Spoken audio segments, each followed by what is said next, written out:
রমজান মাস এটা হলো বরকতপূর্ণ মাস।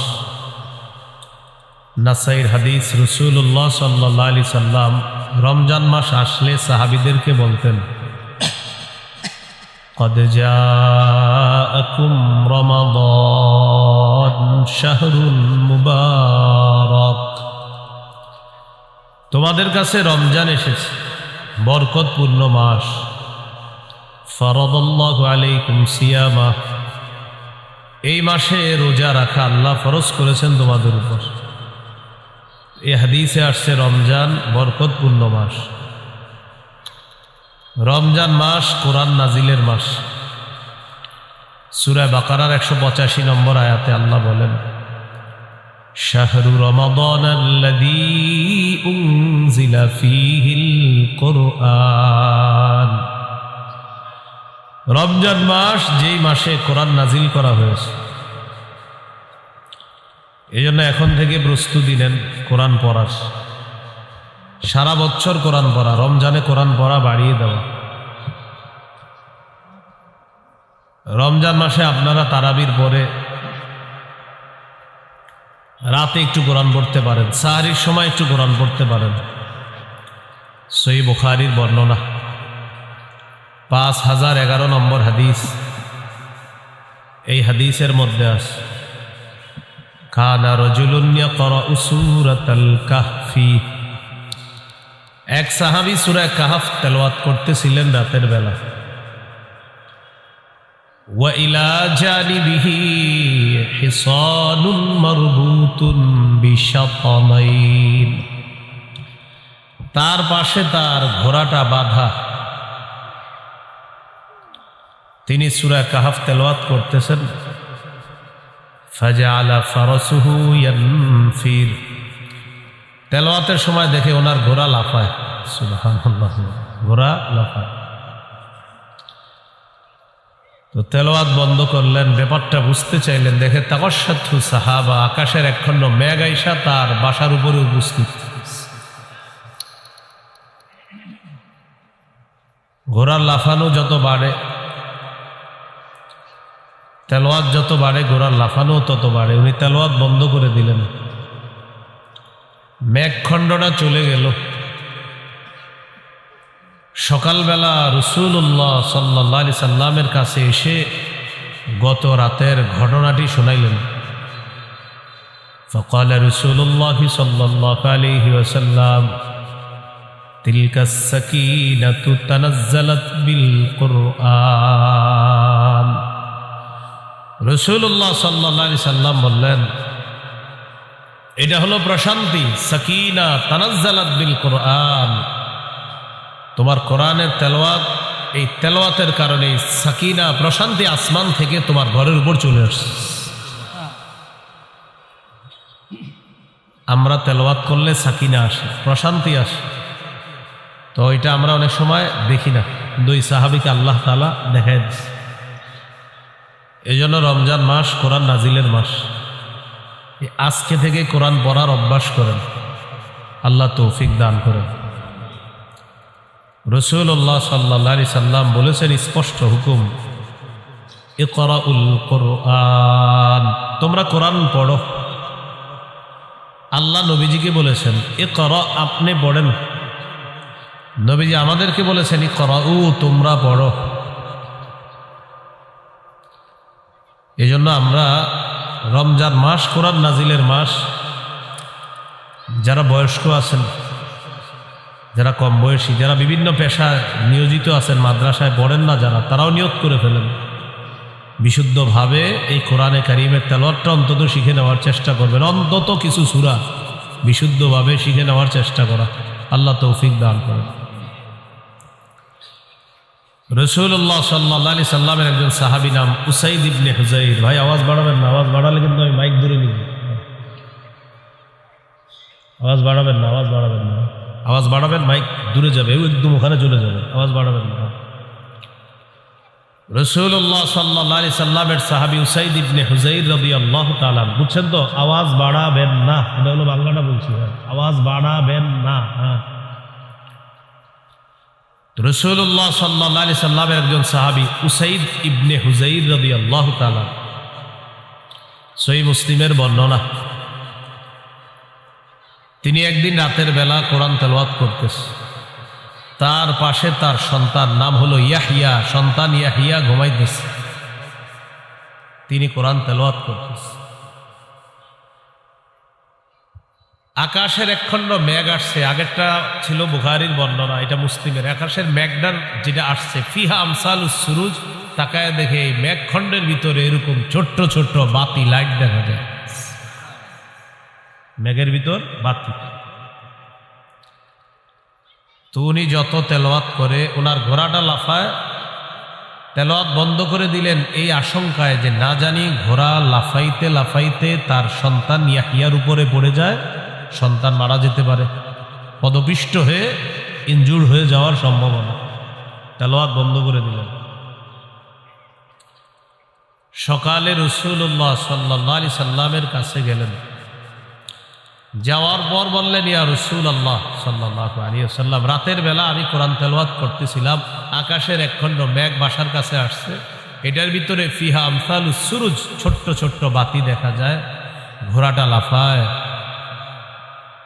এই জন্য আমি তেলাওয়াত যত বাড়াই দেখি ঘোড়া তত লাফায়। নবীজি বললেন, ইকরা ইবনে হুযাইর, ও উসাইদ ইবনে হুযাইর, তুমি যদি আরো তেলাওয়াত করতা। সাহাবী বলেন, হুজুর আরো বললাম, ঘোড়া আরো লাফায়। নবীজি বললেন, ইকরা ইবনে হুযাইর, ও উসাইদ ইবনে হুযাইর, তুমি যদি আরো পড়তা। সাহাবী বলেন, হুজুর আরো পড়লাম, ঘোড়া আরো লাফায়। নবীজি বললেন, ও উসাইদ ইবনে হুযাইর, তুমি যদি আরো পড়তা। সাহাবী জবাব দিলেন, আমি পড়া বন্ধ করে দিলাম এই আশঙ্কায়, খাশিতু আন তাতা ইয়াহইয়া, আমি আশঙ্কা করলাম ওই ঘোড়াটা না জানি আমার সন্তান ইয়াহইয়ার উপরে পড়ে যায় আর পদপিষ্ট হয়ে আমার সন্তানের কোনো ক্ষতি হবে, এই আশঙ্কায় আমি পড়া বন্ধ করে দিলাম। পড়া বন্ধ করার পর দেখলাম ওই মেঘখণ্ডটা আরজা ফিল জাউই, শূন্যে বিলীন হয়ে গেছে, উপরে গিয়ে শূন্যে বিলীন হয়ে গেছে, এটা আমি আর দেখি না।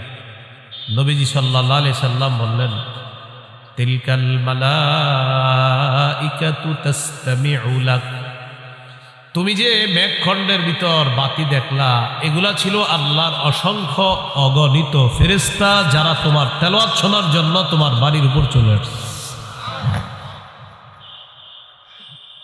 তো তোমার আমি বারবার পড়তে বললাম কেন? তুমি যদি পড়তা ফজর পর্যন্ত, তোমার বাড়ির সামনে দিয়ে যে সাহাবীরা ফজরের নামাজ পড়ার জন্য মসজিদে যাইতো, তারা স্বচক্ষে ফেরেশতাদেরকে দেখতে পাইত। এই জন্য তোমারে বললাম তুমি যদি আরো পড়তা, আরো পড়তা। তো রমজান মাস কোরআন নাজিলের মাস, কোরআন শুধু রমজানে পড়বেন এমন না, কোরআন রমজানে বাড়ায়া দিবেন পড়া, আগে তো প্রতিদিন পড়বেন। 3টা অভ্যাস নিয়মিত পালন করার চেষ্টা করবেন একদম সারা জীবন। কয়টা বলেন? তেলাওয়াত, 5 ওয়াক্ত নামাজ, সাধ্য অনুযায়ী দান সৎকা। আপনার 2 টাকা সামর্থ্য আছে সৎকা করবো, 2 টাকাই করেন নিয়মিত নিয়মিত নিয়মিত তেলাওয়াত, নিয়মিত 5 ওয়াক্ত নামাজ তো পড়তেই হবে, ছাড়ার কোনো সুযোগ নেই। 3 নাম্বার সাধ্য অনুযায়ী দান সৎকা। এতে করে 2টা লাভ। 1 নাম্বার, আল্লাহ আপনাকে পরিপূর্ণ প্রতিদান দান করবেন। 2 নাম্বার, দুনিয়া আখেরাতে আপনার মর্যাদা আল্লাহ বাড়াবেন। সূরা ফাতিরে আল্লাহ বলেন 22 পারা 16 পৃষ্ঠার শেষ আর 17 পৃষ্ঠার শুরুতে আল্লাহ বলেন, ইন্নাল্লাযীনা ইয়াতলুনা কিতাবাল্লাহ ওয়া আকামুস সালাতা ওয়া আনফাকু মিম্মা রাযাকনাহুম সিররাও ওয়া আলানিয়া سرا وعلانية يرجون تجارة لن تبور। যারা কোরআন তেলাওয়াত করে, ওয়া আকামুস সালাহ, নিয়মিত 5 ওয়াক্ত নামাজ পড়ে, কয়টা হলো?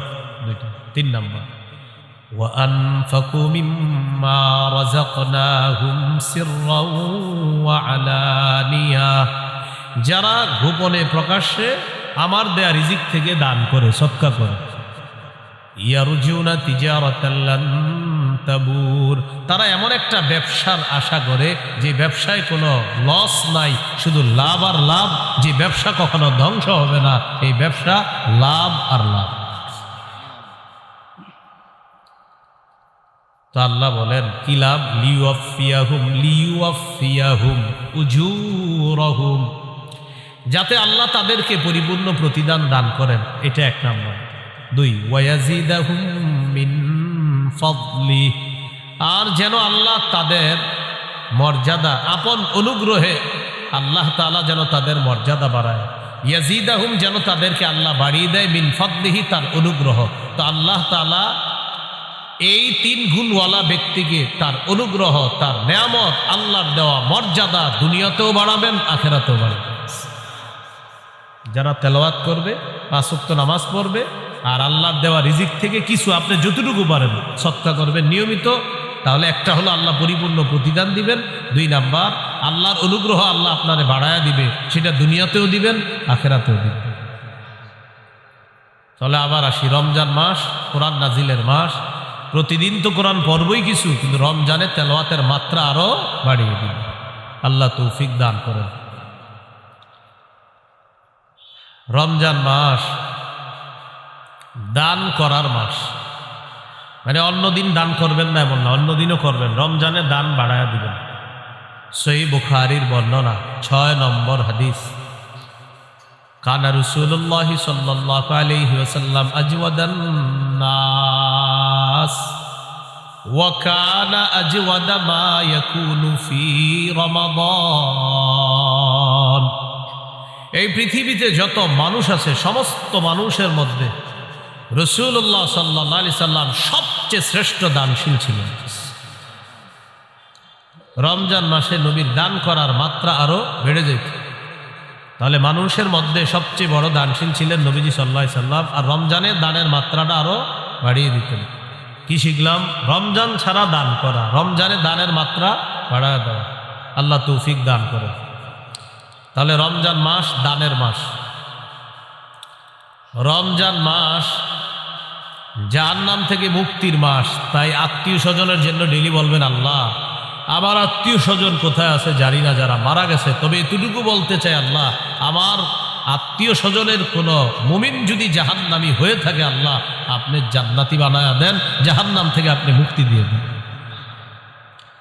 قال رسول الله صلى الله عليه وسلم ولله عتقاء من النار وذلك في كل ليلة। নবীজি বলেন, জাহান্নাম থেকে অসংখ্য অগণিত জাহান্নামীকে রমজানের প্রতি রাতে মুক্তি দেওয়া হয়। প্রতি রাতে অসংখ্য অগণিত জাহান্নামীকে মুক্তি দেওয়া হয়। তাহলে আমরা দোয়া বাড়ায় দিব, বলেন ইনশাআল্লাহ। রমজান মাস গুনাহ থেকে সংযত হয়ে আগে বেড়ে যাওয়ার মাস। গুনাহ থেকে বাঁচবেন, বেঁচে আগে বেড়ে যাবেন। নাসাইর বর্ণনা 2106, 2109 হাদিসগুলোতে আসছে নাসাই। قال رسول الله صلى الله عليه وسلم إذا كان أول ليلة من رمضان। রাসূলুল্লাহ সাল্লাল্লাহু আলাইহি সাল্লাম বলেন, রমজানের প্রথম রাত যখন শুরু হয়, ওই রাত থেকে একজন ঘোষণাকারী ঘোষণা দিয়ে বলে, ইয়া বাগিয়াল খাইরি আকবিল ওয়া ইয়া বাগিয়াশ শাররি আকসির। হে কল্যাণ অন্বেষণকারী, তুমি আগে বেড়ে যাও, হে অকল্যাণ অন্বেষণকারী, তুমি সংযত হও। রমজানের প্রতি রাতে একজন ডাক দিয়ে বলে, হে কল্যাণ অন্বেষণকারী, তুমি আরো আগে বেড়ে যাও। ও অকল্যাণ অন্বেষণকারী, থামো, আর কত গুনাহ করবা, থামো। প্রতি রাতে একজন বলে, ও গুনাহকারী, যে গুনাহ করো প্রতিদিন, তুমি খালি অকল্যাণ তালাশ করো, আরে হয়েছে তো, থামো না এবার। প্রতি রাতে একজন বলতে থাকে। আর যারা কল্যাণের প্রত্যাশী, তাদেরকে প্রতি রাতে একজন ডেকে বলতে থাকে, ও কল্যাণের অন্বেষণকারী, যাও, আরো আগে বেড়ে যাও, তুমি আরো আগে বেড়ে যাও। তাহলে কি শিখলাম? রমজান মাস সংযত হওয়ার মাস, আগে বেড়ে যাওয়ার মাস। আমরা ইবাদতের মাধ্যমে আমরা যেন আগে বেড়ে যেতে পারি, আল্লাহ তৌফিক দান করেন। রমজান মাস নেকির কাজ আগের মাসে যা করছেন এই মাসে করলে এই নেকিটা আল্লাহ আরো বাড়ায় দিবে। সব বহুগুণে বৃদ্ধি করার মাস হলো রমজান মাস। এক আনসারী নারীকে রাসূল সাল্লাল্লাহু আলাইহি সাল্লাম বললেন, قال رسول الله صلى الله عليه وسلم لامرأة من الأنصار, নবীজি এক আনসারী নারীকে বললেন, ইআতামিরি, রমজান মাসে তুমি উমরা করো। রমজানে কি করো তুমি? উমরা করো। ফাইন্না উমরাতান ফীহি তা'দিলু হাজ্জাতান, রমজান মাসে উমরা করা হজের সমতুল্য হয়ে যায়। দেখছেন রমজানে উমরা করবেন হজের সমতুল্য। এই জন্য আপনারা যারা উমরার নিয়ত আছে অনেকের, মাশাআল্লাহ, আপনি পারলে একটু রমজানে উমরা করুন। ফাইন্না উমরাতান ফীহি, রমজানে উমরা করা তা'দিলু হাজ্জাতান, হজের সমতুল্য হয়ে যায়। আল্লাহ যাদেরকে সামর্থ্য দান করছে একবার রমজানে একটু গিয়ে দেখেন কি অবস্থা হয়েছে যেন। আল্লাহ তৌফিক দান করেন। তাহলে রমজান মাস সওয়াব বহুগুণে বৃদ্ধির মাস। এই মাস হলো কি মাস? রমজান মাস। রমজান মাস শয়তানকে শিকলে আবদ্ধ করার মাস। قال رسول الله صلى الله عليه وسلم إذا كان أول ليلة من شهر رمضان صفدت الشياطين وفي رواية سلسلة الشياطين ومردة الجن, রমজানের প্রথম রাত যখন শুরু হয় অবাধ্য জিনগুলাকে শিকলে আবদ্ধ করা হয়, শয়তানকে শিকলে বন্দী করা হয়। তাহলে রমজানে আমরা দুষ্টামি করি কেন? রমজান মাসে শয়তান তো শিকলে আবদ্ধ, রমজানে এরপরে গুনাহ করে না অনেকে। এটা কেন করে বলেন? অভ্যাসগত গুনাহ। কি গুনাহ? রমজানে যারা গুনাহ করে এটা অভ্যাসগত গুনাহ করে। প্রতিদিন রাত 7টা বাজে সে রিমোট দিয়ে টেলিভিশন ছাড়ে। রমজানে আপনার ইফতারির পরে কি করছে? 7টা বাজে বাস রিমোটটা হাতে নিয়ে ছেড়ে দিয়েছিল। স্ত্রী বলে, রমজান মাস আপনি জানেন না? ও ইন্না লিল্লাহি ওয়া ইন্না ইলাইহি রাজিউন, মানে ওনার মনে নেই, আসলে উনি যে রমজান এটা মনে নেই। আজকে রিমোটটা নিছে রমজানে, কি কারণে? অভ্যাস। ওই যে প্রতিদিন টেলিভিশন ছাড়ে, রমজানেও ছাড়ছে, অভ্যাসগত গুনাহ। এখান থেকে কি বোঝা যায়? আপনি আজকে থেকে গুনাহ ছেড়ে দেওয়ার অভ্যাস করেন, না হয় রমজানে গিয়ে অভ্যাস ছাড়তে পারবেন না। আল্লাহ তৌফিক দান করেন। আল্লাহ তাআলা পবিত্র কোরআনে বলেন, ওয়াযারু যাহিরাল ইসমি ওয়া বাতিনাহ, প্রকাশ্য গুনাহ গোপন গুনাহ ছেড়ে দাও। রমজানের প্রস্তুতির মধ্যে এটা একটা প্রস্তুতি, প্রকাশ্য গুনাহ গোপন গুনাহ ছেড়ে দাও। তাহলে আজকে থেকে প্রকাশ্য পাপ গোপন পাপ সবগুলা ছেড়ে দিব, বলেন ইনশাআল্লাহ। সূরা আনআমের 151 নম্বর আয়াতে আল্লাহ বলেন, ওয়ালা তাকরাবুল ফাওয়াহিশা মা যাহারা মিনহা ওয়া মা বাতান, প্রকাশ্য অশ্লীলতা গোপন অশ্লীলতার কাছেও যেও না। প্রকাশ্য অশ্লীলতা গোপন অশ্লীলতার কাছেও যেও না। আপনি মোবাইলে কিছু গুনাহ করেন, রাতে দরজা বন্ধ করে আড়ালে আবডালে, যা আপনার মা জানে না, আপনার বাবা জানে না, আল্লাহ দেখছে আপনাকে প্রতিটা মুহূর্তে। এই প্রকাশ্য পাপের কাছে যাওয়াটা এখনই ছেড়ে দেন। যেমন জিনা নামক পাপের মধ্যে অনেকে জড়িয়ে পড়ে মোবাইলের মাধ্যমে। কানের জিনা, চোখের জিনা, ভিডিও কলে কথা বলছেন, যার সাথে কথা বলা হারাম, চোখের জিনা হচ্ছে। যার সাথে কথা বলা হারাম তার সাথে কথা বলছেন, মুখের জিনা হচ্ছে। দেখে দেখে কথা বলছেন, চোখের জিনা। কানে শুনছেন তো কানের জিনা। মোবাইলে কোনো SMS লিখছেন খারাপ তাকে, এটা হাতের জিনা হচ্ছে। তার সাথে সাক্ষাৎ করবেন, পা দিয়ে হেঁটে হেঁটে রওনা করলেন, পায়ের জিনা হচ্ছে। অন্তরে কল্পনা করছেন সে দেখতে এমন এমন, অন্তরের জিনা হচ্ছে। সহিহ বুখারী 6612 6612 নম্বর হাদিস। রাসূলুল্লাহ সাল্লাল্লাহু আলাইহি সাল্লাম বলেন, ইন্নাল্লাহা কাতাবা আলা ইবনি আদম হাজ্জাহু মিনাজ জিনা আদরাকা যালিকা লা মাহালা। আল্লাহ তাআলা আদম সন্তানকে জিনার পরীক্ষা দ্বারা পরীক্ষা করেন। এই পরীক্ষায় সবাই পড়বে। ফাজিনাল আইনি আন নাজরু, চোখের জিনা হলো দেখা। এবার আমার সাথে একটু বলেন যাকে সরাসরি দেখা হারাম, চোখের জিনা, তাকে মোবাইলে দেখাও চোখের জিনা হারাম। যুবক ভাইয়ারা একটু আওয়াজ দিয়ে বললেন, যাকে সরাসরি দেখা হারাম তাকে মোবাইলে দেখা যাকে সরাসরি দেখলে চোখের জিনা হয় তাকে মোবাইলে দেখলেও ফাজিনাল আইনি আন-নাজরু, চোখের জিনা হলো দেখা, ওয়া জিনাল লিসান আল মানতিক, জিহ্বার জিনা হলো কথা বলা, ওয়ান নাফসু তামান্না ওয়া তাশতাহি, অন্তরের জিনা হলো কল্পনা করা। আপনি কল্পনা করছেন মনে মনে, অন্তরের জিনা। সত্যি করে বলেন, এই জিনায় মানুষ কি পরিমাণ প্রতিদিন প্রতিনিয়ত জড়িয়ে পড়ছে। আর কত বলেন, কবে আপনি গুনাহ ছাড়বেন? আর কত নেয়ামত আল্লাহর ভোগ করার পর আপনার উপলব্ধিতে আসবে যে আমি আল্লাহটা খাইতেছি, আল্লাহটা ভোগ করতেছি, সে আল্লাহ নাফরমানি আমি করতেছি। কিন্তু কবে আপনার বুঝ আসবে যে না, আমার নাফরমানি করা উচিত না? আল্লাহ বলতেছেন গুনাহ ছেড়ে দাও, প্রকাশ্য গুনাহ, গোপন গুনাহ। আল্লাহ বলতেছেন পাপের কাছে যাও না, অশ্লীলতার কাছে যেও না। সূরা বানী ইসরাঈল 31 নম্বর আয়াতে বললেন, ওয়ালা তাকরাবুজ জিনা, বান্দা জিনার কাছেও যাও না। বলেন নাই জিনা করো না, বলছে জিনার কাছেও যাও না। এই আয়াতের ব্যাখ্যায় মুফাসসিরিনে কেরাম বলেন, মা ইউকাররিবু ইলা জিনা, যা জিনা পর্যন্ত বান্দাকে পৌঁছে দেয় এটার কাছে যাওয়া যাবে না। বান্দাকে যে জিনিস জিনা পর্যন্ত পৌঁছে দেয় এটার কাছে বান্দা যাওয়া যাবে না। এই জন্য ভাইয়ারা, স্মার্টফোন ব্যবহার করলে যার বেশিরভাগ অংশ আপনার গুনাহ হয়, তা আপনি না করাই উত্তম। যদি স্মার্টফোন ব্যবহারে এমন হয় বিষয়টা যে আপনি 90% গুনাহ শুধু এটা দিয়ে করতেছেন আর 10% আপনি ভালো কাজ করেন, সেক্ষেত্রে আপনারাই বলেন 90% গুনাহ করে এটা দিয়ে। যদি এমনটা হয় তো আপনি স্মার্টফোন কিভাবে ব্যবহার করেন বলেন? কারণ আপনি তো 90% গুনাহ এটা দিয়ে করতেছেন। কোনো আলেম আপনাকে ডাইরেক্ট এটা বলবে না যে তুমি ব্যবহার করবে না, কিন্তু আলেম বলবে তোমার যদি এটা দিয়ে সারাক্ষণ গুনাহ হয় তাহলে তো তুমি এটা ব্যবহার করো।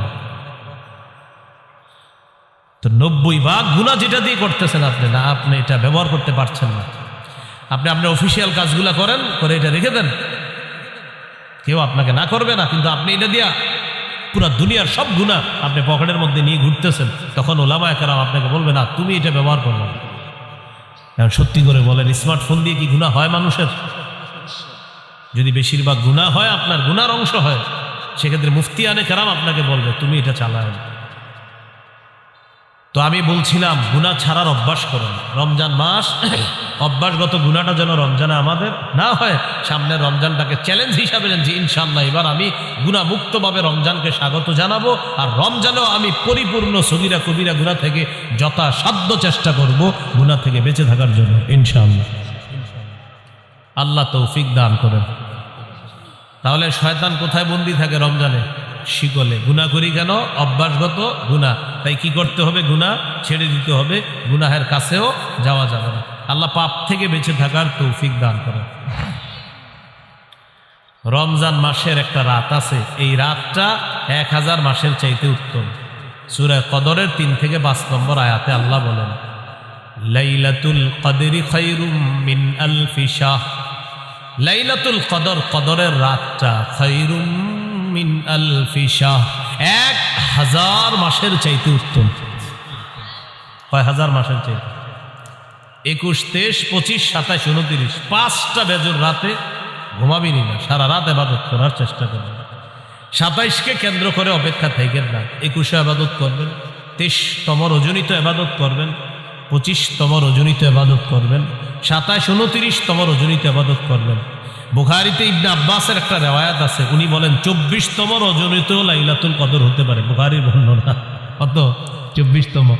এই বর্ণনা দেখার পর আমার নিজস্ব উপলব্ধি কি জানেন? শেষের দশকে জোর বেজোর বুঝি না, পুরা 10টা রাতই ইবাদতে কাটানো। শেষের দশক পুরো ইবাদতে কাটানো।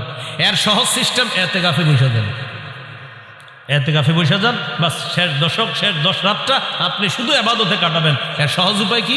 এতেকাফে যদি বসে যান তখন তো আপনি সারাক্ষণ ইবাদতে আছেন। সুবহানাল্লাহ। এই জন্য যারা এতেকাফে বসে তারা তো লাইলাতুল কদর পেয়ে যাবে। তো যাই হোক, এই রমজানটা শেষের দশকটা একদম মনোযোগ সহকারে প্রতিদিন ইবাদত করবেন, প্রতি রাত বেশি থেকে বেশি ইবাদত করবেন। আল্লাহ তৌফিক দান করেন। এরপরেও যেন বেজর রাত্রিগুলো একটাও আমাদের মিস না হয়। মনে থাকবে তো ইনশাআল্লাহ? আল্লাহ তৌফিক দান করেন। এই হলো রমজান মাসের গুরুত্ব। এখন আমরা জানবো রোজার গুরুত্ব। রোজা, রোজা, সিয়াম। সৌমের আবিধানিক অর্থ হলো আল ইমতিনা, বিরত থাকা। সৌমের আবিধানিক অর্থ হলো বিরত থাকা। কথা না বলাকেও সৌম বলা হয়। কথা না বলাকেও কি বলা হয় ভাই? কথা না বলা কাকে বলে দেখেন তো, আমার দিকে তাকান, এই যে কথা বললাম না, চুপচাপ থাকলাম, এটাকে কি বলা হয়? সৌম বলা হয়। পেরেশান হয়েন না, ফ্যান খুঁজতেছেন, পেরেশান হয়েন না, সমস্যা নেই। হ্যাঁ, আমার গরম দেখে উনি পেরেশান যে ফ্যান লাগবে না, ফ্যান লাগবে না। এটা হয় এই মুহূর্তগুলো আপনার হঠাৎ গরম হঠাৎ ঠান্ডা, কিছুদিন পরে হয়তো গরমকাল আল্লাহ তাআলা দিয়ে দিবেন। সৌমের আবিধানিক অর্থ আলিমতিনা, বিরত থাকা। সৌমের আরেকটা আবিধানিক অর্থ হলো কথা বলা থেকে বিরত থাকা। এইটা আমাদের দেশে যদি আইন করা যেত, রমজানে কথা না বলা, হ্যাঁ খুব ভালো হতো। এমনি রোজা রাখে না খায়া, কিন্তু জিহ্বা বন্ধ রাখে না, মানে জিহ্বাকে খানা থেকে বন্ধ রাখলেও আপনার এটা দিয়ে গুনাহ থেকে বন্ধ রাখে না, মানে খানা থেকে বন্ধ, গুনাহ থেকে কিনা বন্ধ। যদি এরকম একটা মানে আপনার আইন হয়ে যেত যে বিশেষ করে বাংলাদেশে যারা আছে এদের জন্য জিহ্বাটা নিয়ন্ত্রণ করতে হবে। কারণ আমাদের দেশে আপনার রমজান আসলেই সব জিনিসের দাম বাড়ানো শুরু হয়, জিহ্বার মিথ্যা শুরু হয়। অথচ সারা পৃথিবীর অন্যান্য দেশে রমজান যত আসে মুসলমানদের জন্য দ্রব্য মূল্য তত সহনীয় করে দেওয়া হয়, কমায় দেওয়া হয়। সৌদি আরবে রমজান যত আসে, আগে যেটার দাম ছিল বেশি, খেজুরের দাম যদি হয় 10 রিয়াল, রমজান মাসে করে দিবে 5 রিয়াল। পানির দাম যদি হয় 2 রিয়াল, রমজানে 1 রিয়াল। তাদের ইয়াকিন যে একে আল্লাহ 70 দিবে, এটা তাদের ইয়াকিন।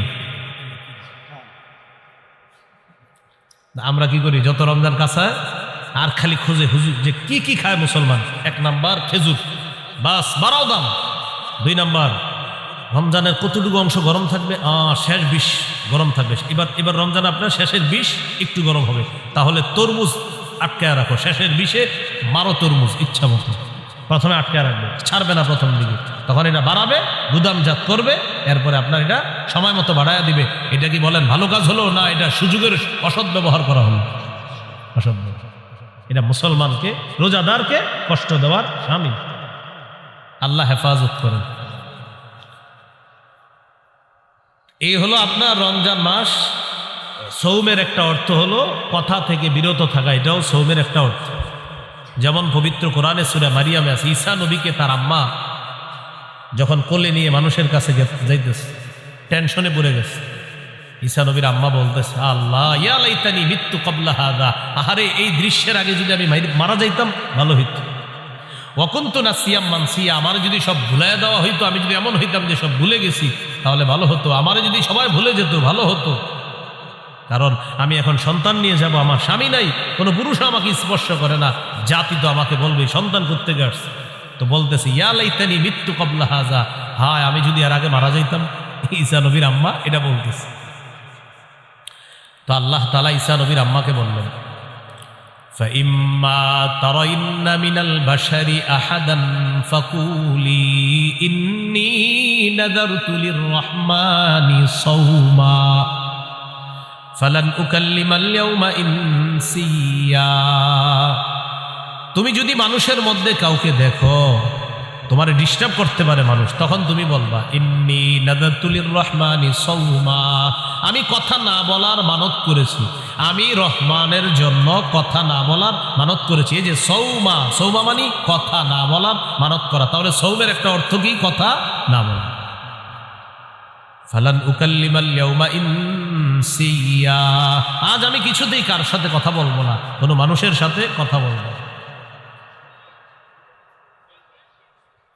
মাহফিল হইতেছে না, একটা কিসের আওয়াজ? কিছু ব্যস্তেছে মনে হয় কেউ মাইক দিয়ে, নিষেধ করেন। এরকম আপনাদের মাইক, মাহফিলের পাশে মাইক বাজবে কেন? তো আল্লাহ তাআলা বললেন, মারিয়াম তুমি কোনো পুরুষকে যখন দেখবা মানুষ না করা হবে। রমজান নামক রোজা বা রমজানের মাসের যে রোজা, এই রোজা নামক ঢালটা ছিদ্র হয় 2টি অপরাধে। একটি হলো মিথ্যা বলা, আরেকটি হলো গীবত করা। মিথ্যা এবং গীবত হয় জিহ্বা নামক অঙ্গের মাধ্যমে। তাই আজকে থেকে চেষ্টা করা আমরা জিহ্বাকে নিয়ন্ত্রণ করা, এটার মাধ্যমে যেন আমাদের রোজাগুলা ছিদ্র না হয়, যথাসাধ্য চেষ্টা করা। আল্লাহ হেফাজত করুন। তাহলে এবার আপনারা বলেন, রোজা ছিদ্র হয় কয় অপরাধে? কি কি? মিথ্যা আর গীবত হয় কোন অঙ্গের মাধ্যমে? তাহলে জিহ্বাকে এখন থেকে সংযত করা, নিয়ন্ত্রণ করা। আল্লাহ তৌফিক দান করেন। তিরমিজির হাদিস 2406 নম্বর হাদিস, 2406। এই হাদিসের বর্ণনাকারী উকবা ইবনে আমির রাদিয়াল্লাহু তাআলা তিনি রাসূল সাল্লাল্লাহু আলাইহি সাল্লামকে প্রশ্ন করলেন, মান নাজাতু ইয়া রাসূলুল্লাহ, ওগো আল্লাহর রাসূল, মুক্তির উপায় কি আমি আপনার কাছে জানতে চাই। রাসূলুল্লাহ সাল্লাল্লাহু আলাইহি সাল্লাম বললেন, মুক্তির উপায় তিনটি। ভাই, মুক্তির উপায় কয়টি? তিনটি। এক নাম্বার, আমসিক আলাইকা লিসানাক, তুমি তোমার জবান সংযত রাখবা, জিহ্বা সংযত রাখবা, এটা মুক্তির এক নাম্বার উপায়। এখান থেকে বোঝা যায় জিহ্বা আপনাকে বিপদে ফেলবে। নবী বললেন মুক্তির এক নাম্বার উপায় জবান নিয়ন্ত্রণ করবে। দুই নাম্বার, ওয়ালিয়াসাকা বাইতুকা, তোমার ঘর যেন তোমার জন্য প্রশস্ত হয়। এটার উদ্দেশ্য হলো আপনি কাজ শেষ করে তাড়াতাড়ি বাসায় চলে যাবেন। 6টা বাজে বাসায় যাওয়ার কথা, আপনি রাত 10টা 11টা বাজছে এখনো বাসায় যান না। স্ত্রী ফোন দিয়েছে, কি ব্যাপার, 6টায় বাসায় আসার কথা, সর্বোচ্চ 6:30 7টা বাজতে পারে, আপনি এখনো আসেন নাই কেন? ওই বন্ধুদের সাথে আসে না, বন্ধুদের সাথে থাকা যাবে না।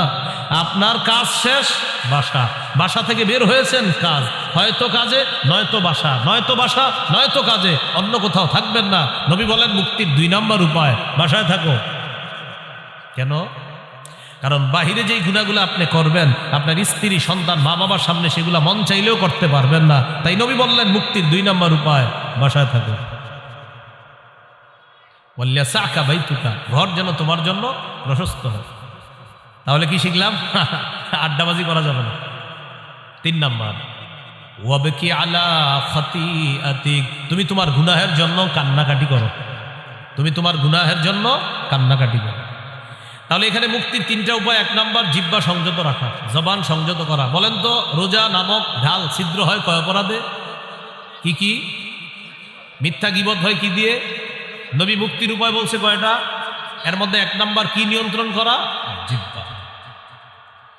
তিরমিজির হাদিস 2407 নম্বর হাদিস, 2407 এই হাদিসের মধ্যে আসছে, ক্বালা রাসূলুল্লাহ সাল্লাল্লাহু আলাইহি ওয়াসাল্লাম, ইযা আসবাহা ইবনু আদামা ফাইন্নাল আ'যাআ কুল্লাহা তুকাফফিরুল লিসান, ইত্তাকিল্লাহা ফীনা ফাইন্নামা নাহনু বিকা ফাইন ইসতাকামতা ইসতাকামনা ওয়া ইন ওয়াজাজতা ইওয়াজাজনা। আদম সন্তান যখন সকালে ঘুম থেকে ওঠে, আমি আপনি আমরা যখন আগামীকাল সকালে ঘুম থেকে উঠব, আমার আপনার সমস্ত অঙ্গ প্রত্যঙ্গগুলা জিহ্বাকে ডাকবে। কাকে? জিহ্বাকে ডেকে বলে, ইত্তাকিল্লাহা ফীনা, ও জিহ্বা আমাদের ব্যাপারে আল্লাহকে ভয় করো। পা জিহ্বাকে ডাক দেয়, হাত জিহ্বাকে ডাক দেয়, নাক জিহ্বাকে ডাক দেয়, চোখ জিহ্বাকে ডাকবে, কান জিহ্বাকে ডেকে বলে, ও জিহ্বা আমাদের ব্যাপারে আল্লাহকে ভয় করো। ফাইন্নামা নাহনু বিকা, কারণ আমরা তোমার মাধ্যমে নিয়ন্ত্রিত। জিহ্বাকে বলে সবাই।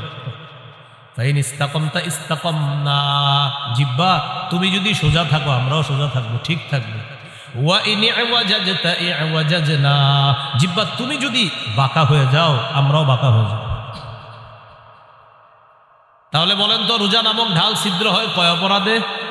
কি কি? মিথ্যা গীবত হয় কোন অঙ্গ দিয়ে? জিহ্বা দিয়ে। সমস্ত অঙ্গ প্রত্যঙ্গ কাকে বস মানে? জিহ্বা। জিহ্বা বস সবার, এই জন্য এটা নিয়ন্ত্রণ করেন। তিরমিজির হাদিস 2408 নম্বর হাদিস, قال رسول الله صلى الله عليه وسلم من يتكفل لي ما بين لحييه وما بين رجليه أتكفل له بالجنة। রাসূলুল্লাহ সাল্লাল্লাহু আলাইহি সাল্লাম বলেন,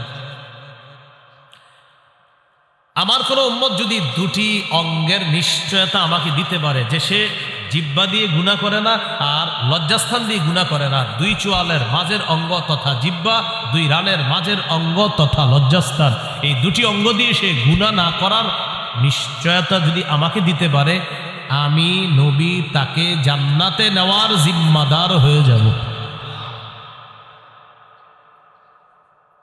তিরমিজির হাদিস 2409 2409, قال رسول الله صلى الله عليه وسلم من وقاه الله شر ما بين لحييه وما بين رجليه دخل الجنة।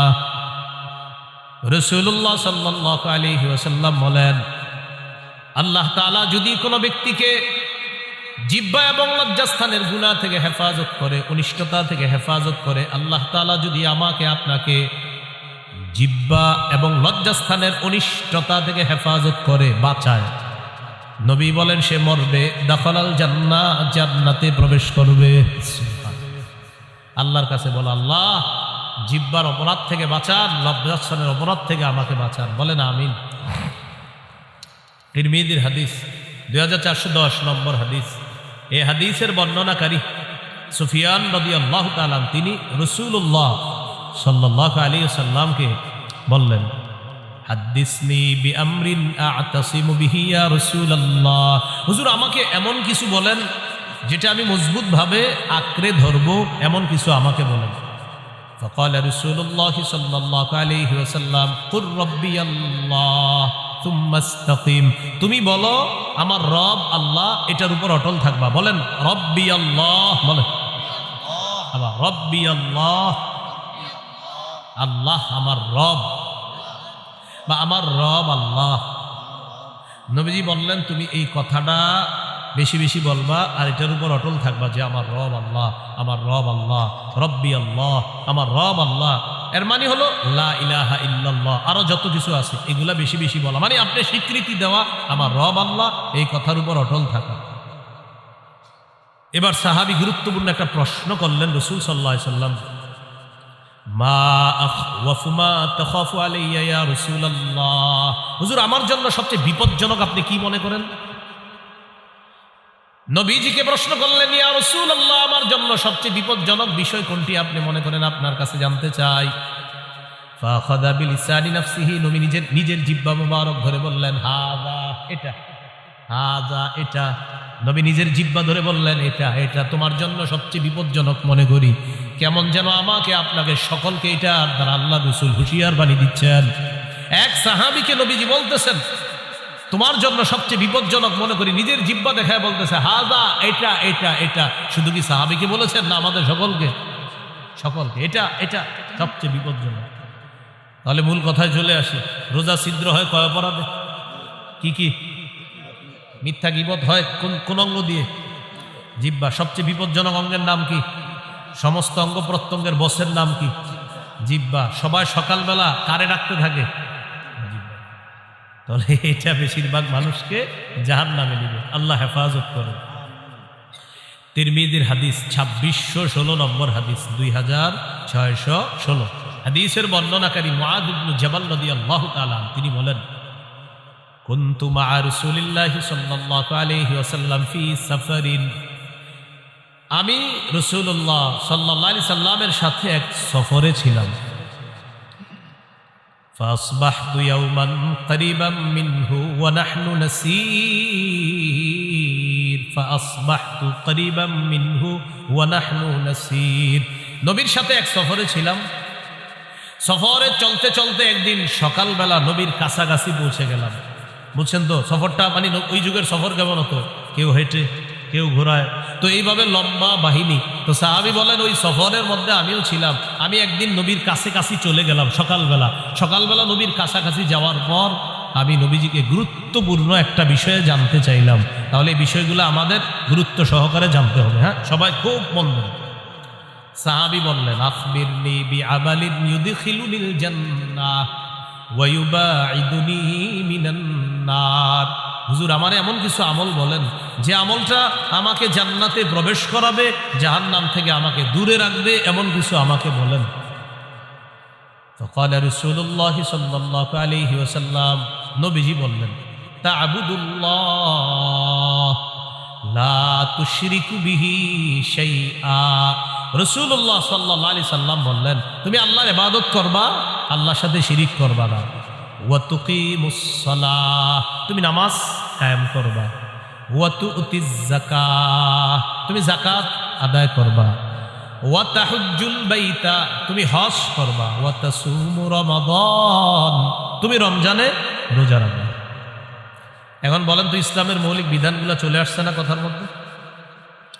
রাসূলুল্লাহ সাল্লাল্লাহু আলাইহি সাল্লাম বললেন, আলা আদুল্লুকা আলা আবওয়াবিল খাইর, আচ্ছা আমি কি তোমাকে কল্যাণের দরজাসমূহের কথা বলবো না?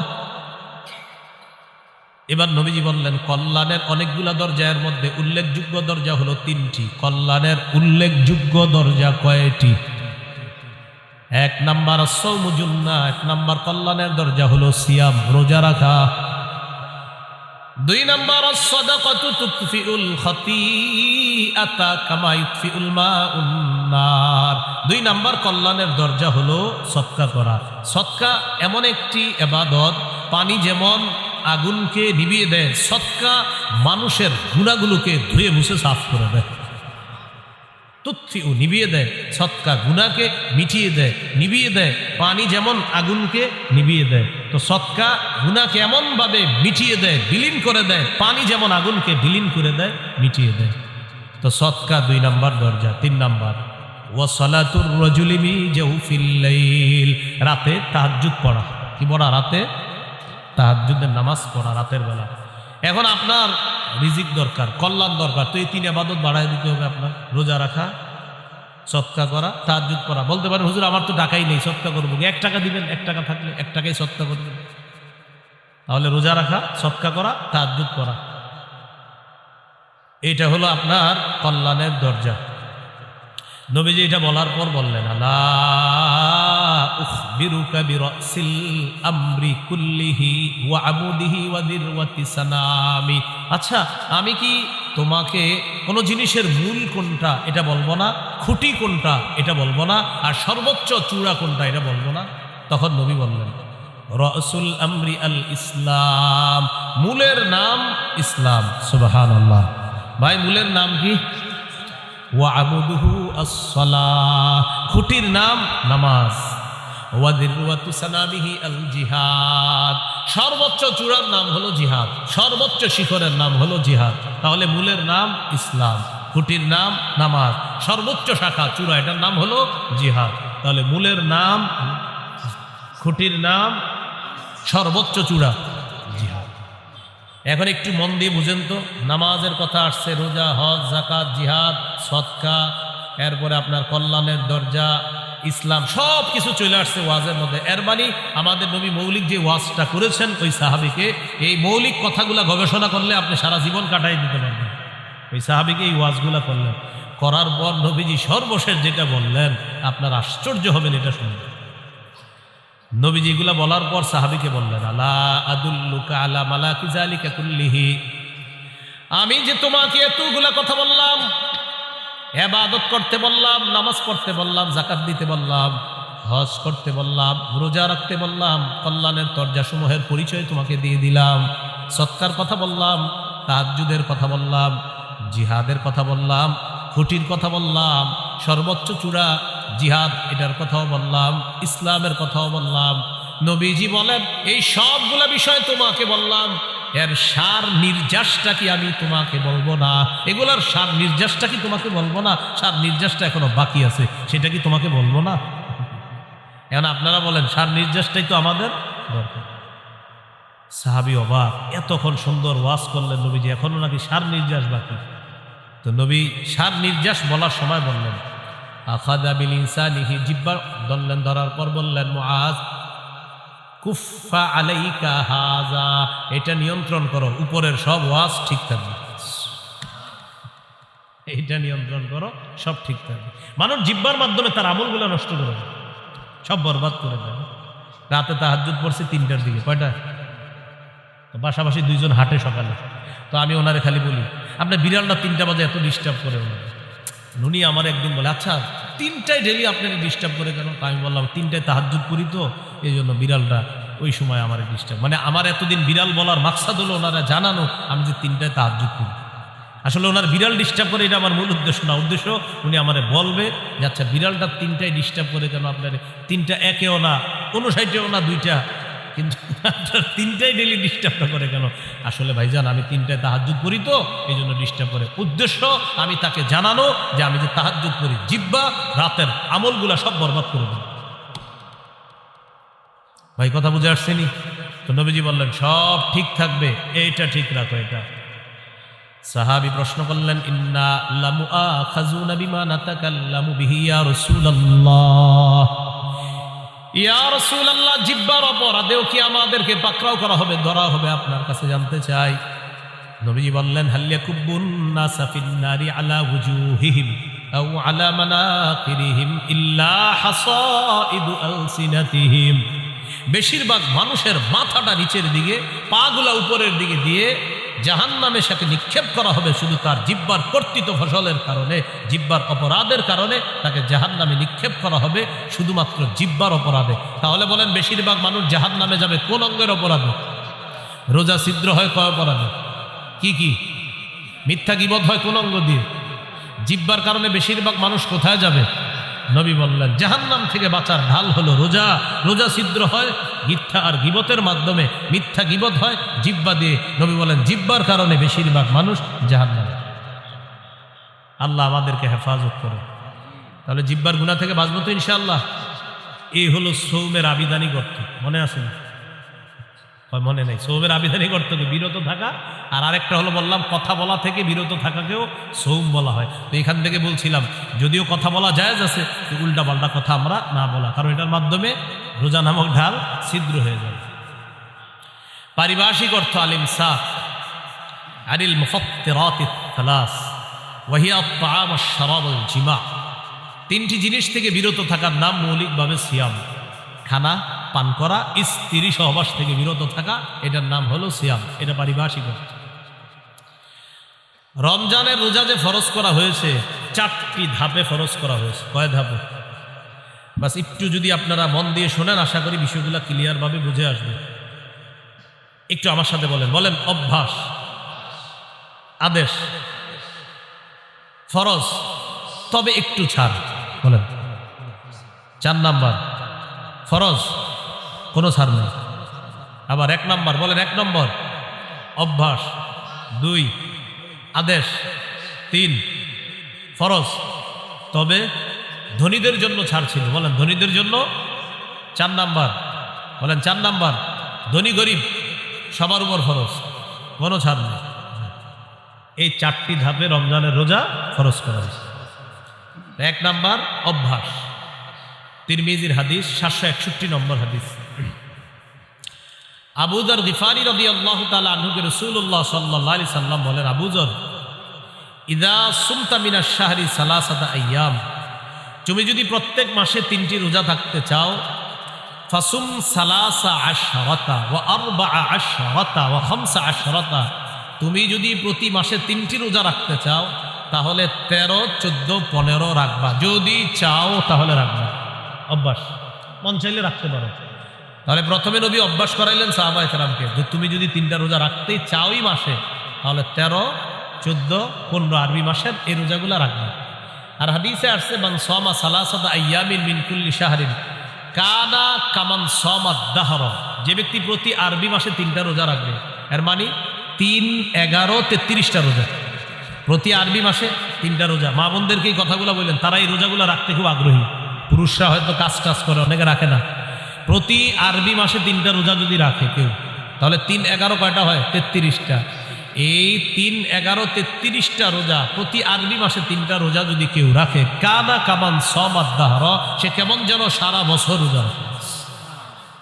যদি এই অফারটা রমজান মাসের পরে শাওয়াল মাসেও আছে।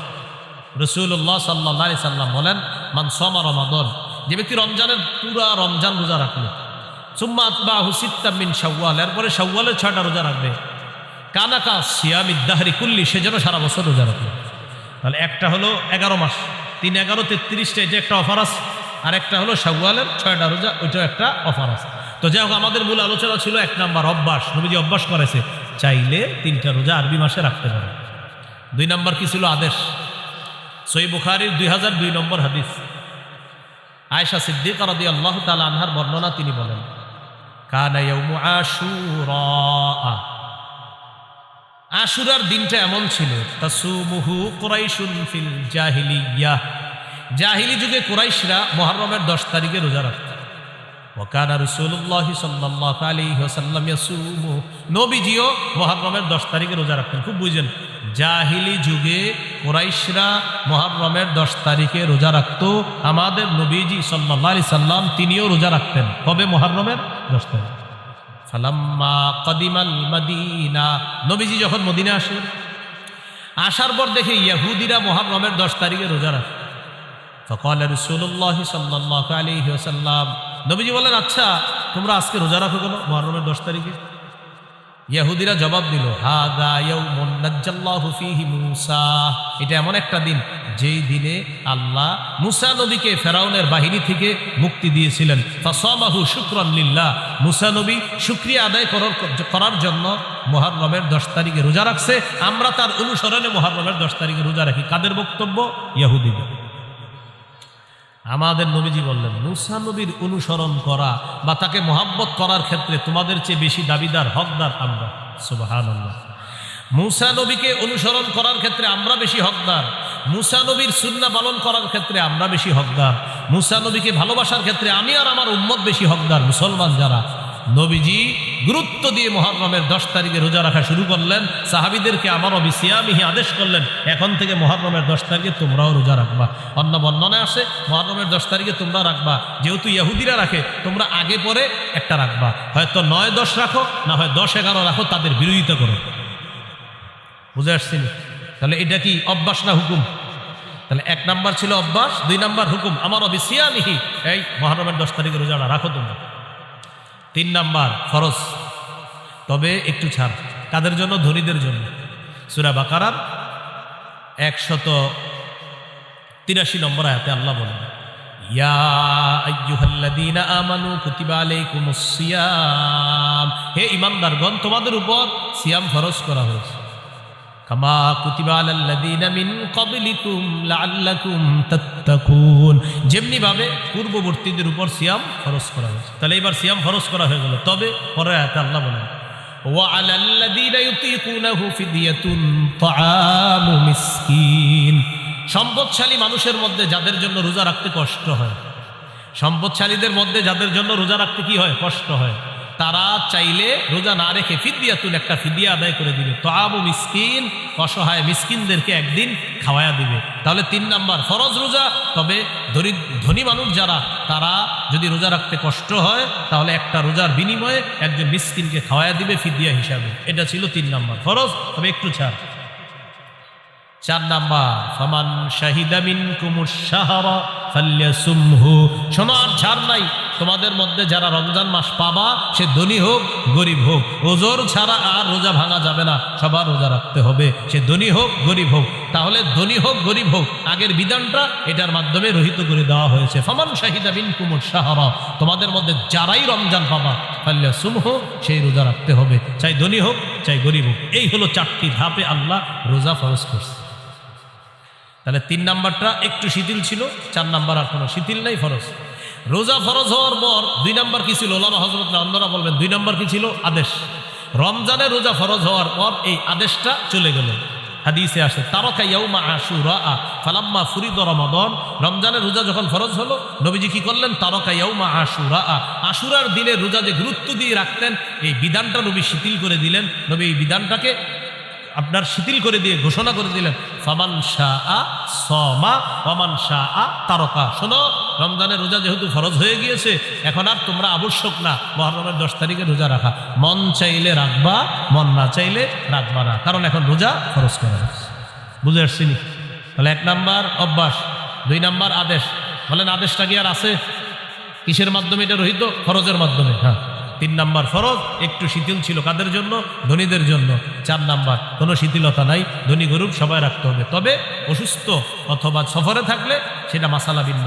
ফামান কানা মিনকুম মারিয়ুন, তোমাদের মধ্যে কেউ যদি অসুস্থ থাকে, আও আলা সাফার, অথবা সফরে থাকে, আর এই কারণে যদি সে রোজা রাখতে না পারে, ফাইদ্দাতুম মিন আইয়ামিন উখর, গনে গনে রেখে দিবে, পরে রোজাগুলা আদায় করে দেবে। এখানে একটা মাসালা, আমাদের মা বোনরা সহ অসুস্থতার কারণে যারাই রোজা রাখতে না পারে রমজান মাসে, কথার কথা আমাদের কোনো বোন মা অসুস্থতার কারণে তিনি 4টি 5টি 6টি রোজা রাখতে পারেনি, এখন তিনি রমজানের পরে কি মাস? আরবি শাওয়াল মাস। শাওয়ালের ফজিলতও চায়, আবার ভাঙতি রোজাগুলোও আদায় করবে। এখন অনেকে কি করে? ভাঙতি রোজা আদায় করতে গিয়ে শাওয়ালের নিয়ত করে ফেলে যে আমি আজকে ভাঙতি রোজা রাখতেছি, রমজানে যে 6টা রোজা আমার বাকি আছে, কথার কথা রমজানে ওনার 5টা রোজা ভাঙতি ছিল, তো উনি নিয়ত করছে আজকে আমি রোজা রাখতেছি, আমার রমজানে যে 5টা রোজা বাদ গেছে, এই আজকে প্রথম রোজা রাখলাম, আবার শাওয়ালের 6 রোজার 1 রোজার নিয়ত করলাম, হবে না। বলেন কি এটা হবে না? তাদাখুল হবে না, আলাদা রাখতে হবে। যদি অসুস্থতার কারণে কথার কথা আপনার 4টি রোজা রাখতে পারেন নাই, 5টি রোজা রাখতে পারেন নাই, এটা আলাদা রাখতে হবে। আর শাওয়ালের 6 রোজার ফজিলতের জন্য 6টা রোজা আলাদা রাখতে হবে। বুঝে আসছেনি? ফজিলতের জন্য আলাদা, বাংতি রোজা আলাদা। আল্লাহ আমাদেরকে মনে রাখার তৌফিক দান করেন। রমজানের প্রথম রাত যখন শুরু হবে, প্রথম রাতে তারাবি পড়বেন। রাতে কি পড়বেন? সাহাবী কেরামের ঐক্যমতে 20 রাকাত তারাবি, সাহাবায়ে কেরামের ঐক্যমত 20 রাকাত তারাবি পড়বেন প্রথম রাতে। সাহারির সময় উঠা নবীর 12 মাসের একটা আমল আছে, 8 রাকাত তাহাজ্জুদ। বলেন কোন মাসের আমল এটা? 12 মাস নবী কয় রাকাত তাহাজ্জুদ পড়তেন? 8 রাকাত। এই 12 মাসের তাহাজ্জুদের 8 রাকাতের আমলটা সাহারির সময় করতে পারেন। হুজুর কেন 12 মাস করলে সমস্যা কি? আপনি কইরেন, আজকেও করেন, সমস্যা নেই, আজকেও আপনি 8 রাকাত করেন। কিন্তু রমজানে যেহেতু সাহারির সময় আল্লাহ আমাদেরকে উঠায় দেয়, যেহেতু আমরা উঠি, একটা সুযোগ আছে আমাদের, তো এই সুযোগটা গ্রহণ করে রমজানে আমরা 8 রাকাত তাহাজ্জুদ পড়ার চেষ্টা করব। তাহলে তাহাজ্জুদ বলেন 12 মাসের আমল, বলেন তাহাজ্জুদ 8 রাকাত তাহাজ্জুদ, এটা কোন মাসের আমল? এটা আপনি রমজানে পড়তে পারেন যেহেতু সাহারির সময় ওঠেন। আর তারাবি এটা 12 মাসের আমল না, এটা শুধু রমজানের আমল। তাহলে তারাবি 20 রাকাত পড়বেন সাহাবায়ে কেরামের ঐক্যমতে। হাফেজ সাহেব যারা আছি আমরা একটু ধীরস্থিরভাবে তারাবিতে তেলাওয়াত করব, যেন মুসল্লিরা তেলাওয়াতগুলা বুঝতে পারে। দ্রুত আমরা তেলাওয়াত করব না, খুব সুন্দরভাবে আমরা তেলাওয়াত করব। কাদির, হাকিম, আলিম, সুদূর, এগুলা কিন্তু মুসল্লিরা বুঝে। 12 নম্বর পাড়ায় রশিদ আছে না, কয়েকবার রশিদ, আমাদের এক মুসল্লি নাম আব্দুর রশিদ, উনি গনছে, হুজুর আজকে আমি 12 নম্বর পাড়াটা পড়ছি, আর আমার নামটা কয়েকবার ছিল, আমি গুনছি আপনি এতবার পড়ছেন কিনা রশিদ, আমারে বলছে 12 নম্বর পাড়ার দিন। একদম পুরো আব্দুর রশিদ ভাই এখন আছে লালবাগে, উনি 12 নম্বর পাড়ার দিন আমার 1 বছর বলছে। এখন আমি ওই মসজিদে না, আরেক মসজিদে দাঁড়াই পড়াই। তো যে ওখানে যখন পড়াইতাম লালবাগে আপনার আমলিগুলা এসি মসজিদ, তো ওখানে আব্দুর রশিদ ভাই আছে একজন, তো উনি ওনার নাম যেহেতু আব্দুর রশিদ, তো 12 নম্বর পাড়ায় রশিদ আছে কয়েকবার, তো উনি গুনে রাখছে যে উনি 12 নম্বর পাড়াটা পড়ছে, আর গুনে রাখছে রশিদ। হ্যাঁ, এভাবে গুনে রাখছে আপনার যে অবা আমরু ফিরআউনা বিরশিদ আলাইসা মিনকুম রাজুলুন রশিদ, এইভাবে রশিদ আছে কয়েকবার 12 নম্বর পাড়ায়, তো ওনার নাম আব্দুর রশিদ। তো এই বেচারা আইসা গনছে, হুজুর রশিদটা কিন্তু আপনি যে আমি গুনছি আপনি যে ঠিক এতবারে আমি পড়ছি আজকে, আপনি এতবারই পড়ছেন, তার মানে বেচারা আমার পড়াটা মন দিয়ে শুনছি। তো এই জন্য বলতে চাইলাম মুসল্লিরা কিন্তু আছে যে উনি শুনতে চায় যে আজকে আমি যে পারাটা পড়ছি এখানে ইন্নাল্লাহা আলা কুল্লি শাইইন কাদির পড়ছি, মানে অনেকে দেখবেন আপনি যেটা পড়বেন উনিও দিনের বেলায় পারাটা তেলাওয়াত করে, তো রাতের বেলা উনি অপেক্ষা থাকে যে এই পৃষ্ঠার শেষে তো একটা হাকিম আছে, হুজুর দিয়ে হাকিম পড়লো না, উনি অপেক্ষা থাকে উনি হাকিম পড়বে, উনি খবির পড়বে, উনি আলিম পড়বে। তো এটা তো আগ্রহ, এটা ভালো, এই জন্য আমরা একটু বুঝিয়ে শুনিয়ে তাদেরকে পড়ার চেষ্টা করবো, বলেন ইনশাআল্লাহ। সুন্দরভাবে দেখেন এইখানে যারা আছে, যারা হাফেজ না, তারাও কিন্তু এই আয়াতটার সাথে পরিচিত, ইন্নাল্লাহা আলা কুল্লি শাইইন কাদির, সবাই পরিচিত না আপনারা? তো এটা যখন নামাজে শুনবেন আপনার মাথায়, ওহো এটা তো আমিও চিনি, যে আমিও জানি, এই আয়াত তো আমিও পারি, আল্লাহু আলা কুল্লি শাইইন কাদির, হ্যাঁ এটা আমিও পারি। এরপরে আপনার আল্লাহু খাবীরুম বিমা তা'মালুন, ইন্নাল্লাহা খাবীরুম বিমা তা'মালুন, এগুলো আপনি। এরপরে 19 নম্বর পারায় আছে আপনার বিসমিল্লাহির ইন্নাহু মিন সুলাইমান ওয়া ইন্নাহু বিসমিল্লাহির রহমানির রহিম। আচ্ছা বিসমিল্লাহির রহমানির রহিম পারেন না এমন কেউ আছেন? তিনি যখন 19 নম্বর পারার দিন শুনবে বিসমিল্লাহির রহমানির রহিম পড়ছেন, হুজুরে হুজুর হ্যাঁ আসলে ঠিকই তো, এটা তো আছে এখানে, এইভাবে তার আগ্রহ তৈরি হবে। হ্যাঁ, 24 নম্বর পারায় আছে আলহামদুলিল্লাহি রাব্বিল আলামিন, 24 পারার 15 নম্বর পৃষ্ঠায় আছে আপনার যে আলহামদুলিল্লাহি রাব্বিল আলামিন। তখন আপনারা আলহামদুলিল্লাহি রাব্বিল আলামিন পারেন না কে কে? সবাই পারেন। বুঝাইতে চাইলাম অনেক মুসল্লি আছে যারা অনেক পরিচিত আয়াত আছে, তারা এগুলো শুনতে চায় যে তারাবিতে হুজুর পড়বে আর আমি এটা মন দিয়ে শুনবো। তাহলে আমরা এইভাবে বুঝিয়ে শুনিয়ে একটু তেলাওয়াত করার চেষ্টা করব, বলেন ইনশাআল্লাহ। তাহলে রমজান মাসে আমরা তারাবি পড়বো, সাহাবী কেরামের ঐক্যমতে 20 রাকাত তারাবি পড়বো, ধীরস্থিরভাবে পড়বো। আর 8 রাকাত তাহাজ্জুদ, এটা নবীজির 12 মাসের আমল। প্রশ্ন হলো হুজুর এটা 12 মাস করি না কেন? আপনি করেন, কোনো সমস্যা নাই, কিন্তু রমজানে যেহেতু সাহারির সময় আল্লাহ আমাদেরকে উঠি খাওয়ার জন্য 8 রাকাত তাহাজ্জুদ পড়ার চেষ্টা করবো। রমজানে দিনের বেলা যদি কেউ আপনার কাছে আইসা আপনারা বলে ভাই কি অবস্থা, কেমন আছেন, বলবেন আলহামদুলিল্লাহ। তো তারাবি পড়ছেন, লোক আপনারা বলবেন কয় রাকাত পড়ছেন, বলবেন তারাবি পড়ছি তো 20 রাকাত পড়ছি। 8 পড়েন নাই, বলবেন 8ও পড়ছি। 20 পড়ছেন, হ্যাঁ 20ও পড়ছি। আরে 20 8 দুটোটাই পড়ছেন, এটা কোনো কথা? পড়েন নাই কি? বলবেন ঝগড়া পড়ি নাই। কি পড়ি নাই?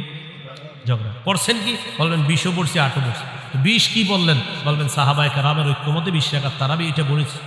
আর কি বললেন? নবীজির 12 মাসের আমল তাহাজ্জুদ 8 রাকাত, এটাও করেছি।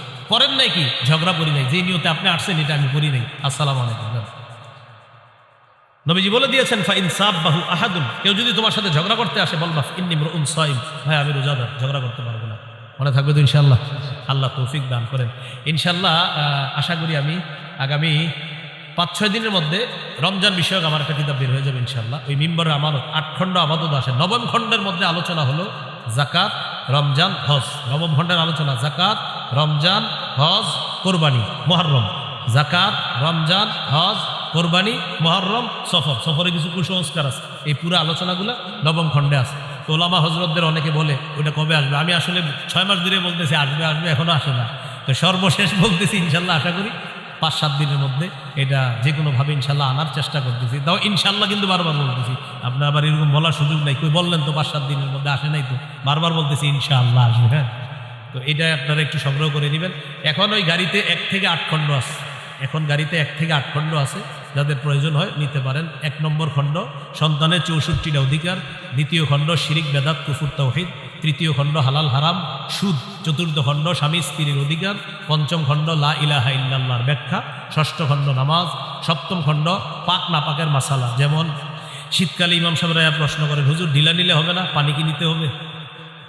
আর গরমকালে প্রশ্ন করে, হুজুর পানি নিলে চলবে না, ঢিলা নিতে হবে? এখন করবেন কোনটা? এটা 7ম খণ্ডে আলোচনা আছে। 8ম খণ্ডে আপনার নামাজের মাসালাগুলো আলোচনা আছে 8ম খণ্ডে। যাদের প্রয়োজন হয় গাড়ির কাজ না ভেঙে গাড়ি থেকে সংগ্রহ করতে পারেন। আসসালামু আলাইকুম ওয়া রাহমাতুল্লাহ।